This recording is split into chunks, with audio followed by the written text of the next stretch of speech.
Nice Mrs. Garcia. We followed Mr. Tushman down a few hallways. There weren't a lot of people around, and the few people who were there didn't seem to notice me at all, though that may have been because they didn't see me. I sort of hid behind Mom as I walked.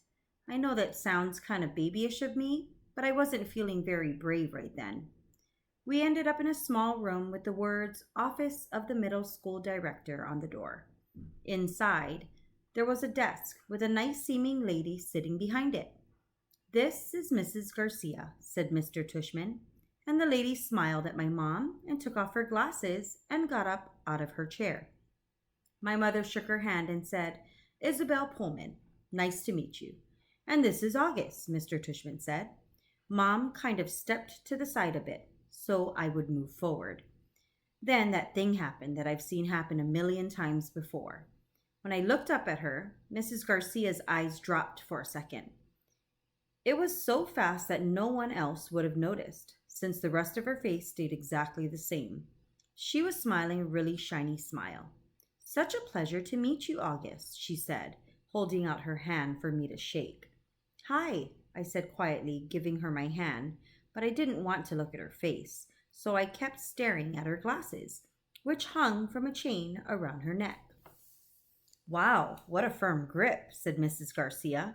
Her hand was really warm. The kid's got a killer handshake, Mr. Tushman agreed, and everyone laughed above my head. You can call me Mrs. G, Mrs. Garcia said. I think she was talking to me, but I was looking at all the stuff on her desk now. That's what everyone calls me, Mrs. G. I forgot my combination. Mrs. G, I need a late pass. Mrs. G, I want to change my elective.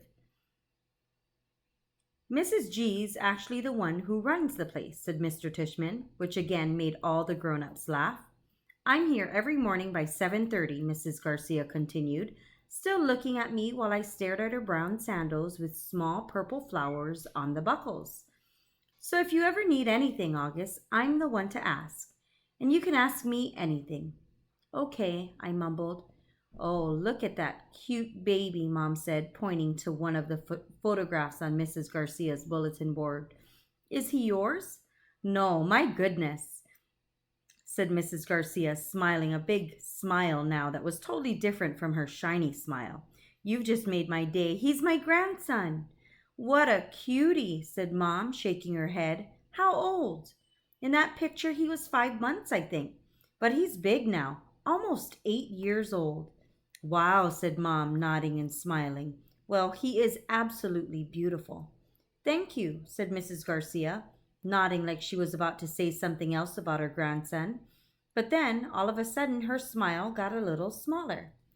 We're all going to take very good care of August, she said to Mom, and I saw her give Mom's hand a little squeeze. I looked at Mom's face, and that's when I realized she was just as nervous as I was. I guess I liked Mrs. Garcia when she wasn't wearing her shiny smile.